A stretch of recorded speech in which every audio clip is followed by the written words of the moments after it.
Up first this evening, it appears the security forces deployed in the state of emergency now underway in the St. Catherine North Police Division have stepped up their operations. The change comes after a primetime news exclusive highlighted the fact that there were fewer or no police military personnel at previously established checkpoints. But not today. TVJ's Anthony Lugg has his primetime news follow-up.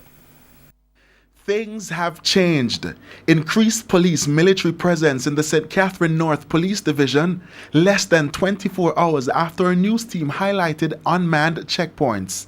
After receiving several calls about the change, we visited the area again. Upon entering the Twickenham Park checkpoint, here's what we observed.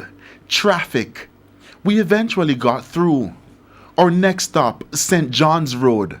On Monday, no police or soldiers were in sight, but now they're here in their numbers. By the time we got to the Twickenham Park checkpoint, which we exited without being checked on Monday, again, more traffic. And guess what? Some motorists were even being pulled to the side of the road. A resident shared her experience. When I got off the Spanish Town toll to enter the plaza, it was 5 o'clock.